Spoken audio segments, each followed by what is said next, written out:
From Montana's news leader, this is the MTN Noon News.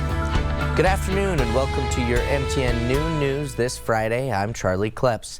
Let's get right to our top story. We begin with an update on our top story from yesterday in Lincoln County. We're learning more information about the fatal shooting of a 3-year-old boy near Libby Tuesday morning, leaving his father jailed on a pending charge of negligent homicide. MTN's Sean Wells has the latest.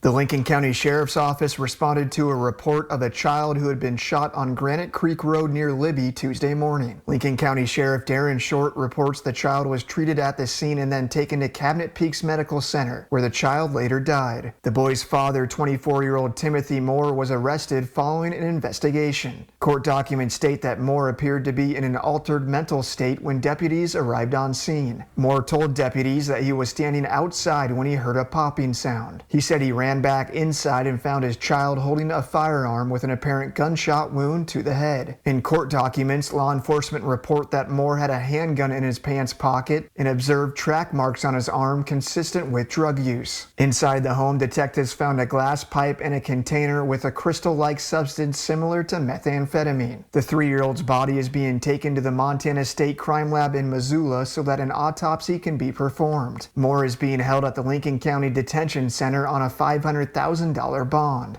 Timothy Moore will appear in Lincoln County Justice Court for a hearing on June 11th. We will continue to follow this story and provide updates as more information becomes available. In Libby, Sean Wells, MTN News. A child is among a recent increase of measles cases in Montana. In addition to 3 new infections yesterday in Gallatin and Flathead County, state officials now report 13 confirmed cases, including 2 hospitalizations. Gallatin County leads with 10 cases, Flathead has 2, and Hill County has 1. That Hill County case involves an unvaccinated child. Anyone who thinks they've been exposed should call their local health department.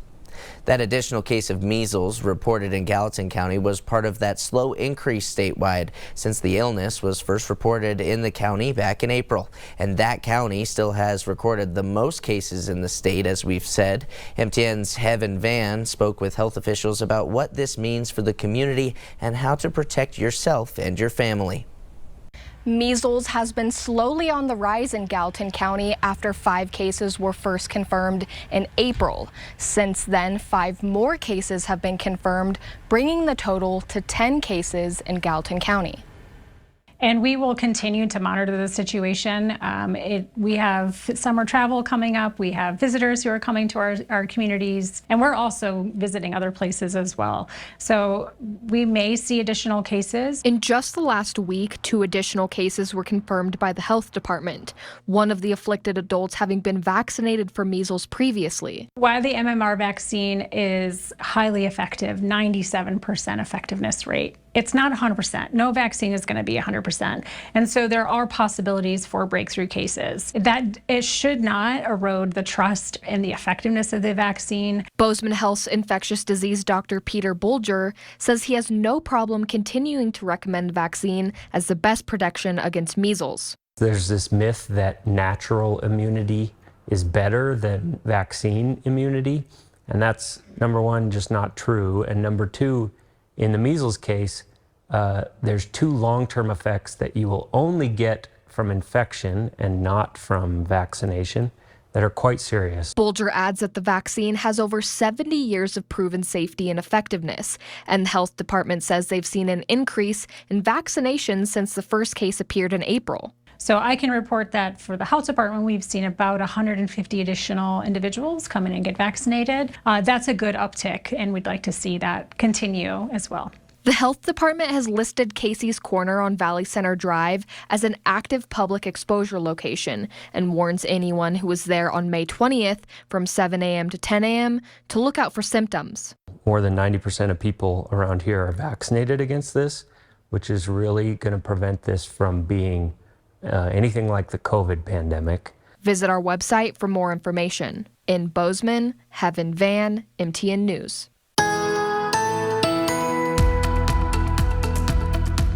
It is turning out to be a beautiful Friday as we head into Saturday, Sunday. Final days of May. June arrives on Sunday. Very summer-like with some temperatures out there. In fact, we could see some record temperatures as we get into Saturday. We're going to kind of tell you who that could be here in just a bit. But across Helena right now, look at that, looking pretty good. Now, Miles City, we do have some clouds, a little bit of wildfire smoke, but we do have winds gusting out of the northwest, 30 miles an hour. So hopefully that Canadian wildfire smoke's kind of off to the east, but it could pile back up as we get into tomorrow. Across Billings, we do have some cloud cover, but those temperatures out there feeling pretty good, getting hot. Details next. Now time for today's leading look as we take a look at some of the other stories making headlines across Montana. Billings police continue to investigate the death of one person who was struck by a vehicle late Wednesday night. Billings police say the crash happened just before 10 p.m. on Grand Avenue and 46th Street West. That road was shut down for 12 hours, opening around 8 yesterday morning. The name of the victim has not yet been released, and police have not released any other details relating to the accident. A Wyoming volunteer firefighter is recovering after falling through a floor while battling a house fire. The fire broke out early Sunday morning on Brinton Road in Bighorn. Bighorn fire crews with help from Sheridan Fire and Rescue pushed to the scene. While inside, one Bighorn firefighter fell through the main floor into the basement. A mayday was called and crews used a ladder to pull him to safety. He was taken to the hospital and is expected to recover. At this time, the cause of the fire is still under investigation. The Lolo National Forest set the fire danger across the board to moderate as of Wednesday. As we start to get back into the warm weather, that means we're most likely going to see the fire danger continue to rise. Moderate means that fires can start from most accidental causes and that they can spread quickly on windy, dry days. There's a chance of thunderstorms in that area as well, which increases the likelihood of fires. Officials want to reiterate the importance of completely extinguishing your campfires before you leave them unattended. The 2025 summer travel season is off to a bustling start, with Memorial Day weekend setting new records despite challenges like severe weather and airport delays. According to AAA, nearly 40 million people hit the roads. Canadian tourism plays a vital role in Montana's economy, but with recent tariffs going into effect, things could be changing. MTN's Anissa Coomer spoke with local businesses who say they're already feeling the impacts. With summer months quickly approaching, it's nearly the busiest season for tourism in Montana, and historically, visiting Canadians account for at least 20% of Great Falls' economic spending. However, this season may see that number decline as less Canadians are traveling over the border. It's like a little oasis. The campgrounds at the KOA Holiday in Great Falls is filling up with visitors. We do have quite a few Canadian tourists that come through here. And typically, a lot of those visitors are Canadians stopping in overnight or for an extended stay. Canadians are a big part of our business.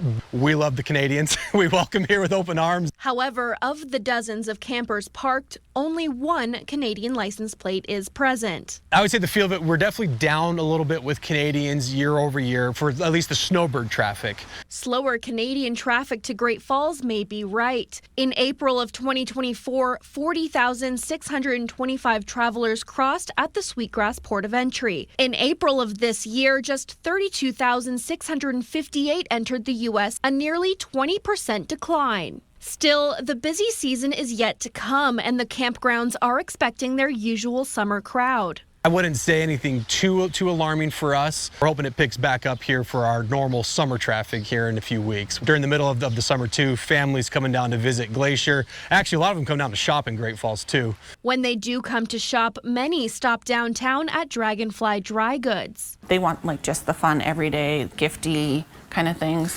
But we definitely do have groups that come through looking for, the souvenir kind of feel. However, the declining Canadian dollar due to uncertainty surrounding trade policies and tariff threats makes travel and spending in the U.S. more expensive for Canadians than in the past, deterring some travelers who think it's no longer worth the trip. They just like it when they're getting a better deal. And right now it doesn't seem like a better deal because the dollar isn't the same right now. So it's too soon to tell if the decline in Canadian traffic will continue throughout the summer, but businesses are still preparing to welcome their seasonal influx of Canadian visitors. In Great Falls, I'm Anissa Coomer, MTN News. A company that has faced a slew of recent challenges marked a day to celebrate an agreement focusing on protecting rural quality of life. On Thursday, Siboney-Stillwater mine staff and the Northern Plains Resource Council celebrated the 25th anniversary of the Good Neighbor Agreement, or GNA. Both say the agreement showcases how neighbors have treated each other across agriculture communities. Ranchers say the GNA helps keep water clean and deals with traffic, forming a unique cooperation between the company and environmental groups. Company leaders say the agreement is a positive step forward after years of hardship, including a decrease in operations and hundreds of layoffs since last year. That's the beauty of our agreement, that we try to be proactive and figure out ahead of time if there's going to be a problem, and then if we see something, where's it coming from, what can we do? Both the company and the Northern Plains Resource Council say it took 5 years and dedication to overcome those challenges. The United Way of the Lewis and Clark area has received the results from their annual point-in-time survey. MTN's Allie Kaiser breaks down how this year's results compare to the years prior.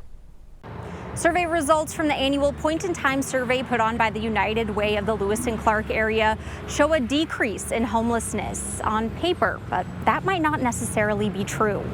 What you see on the streets downtown, maybe you see a lot of people who have mental health concerns or substance abuse or co-occurring, and that is the seen unsheltered population. But most of our unsheltered population are the people that you don't see.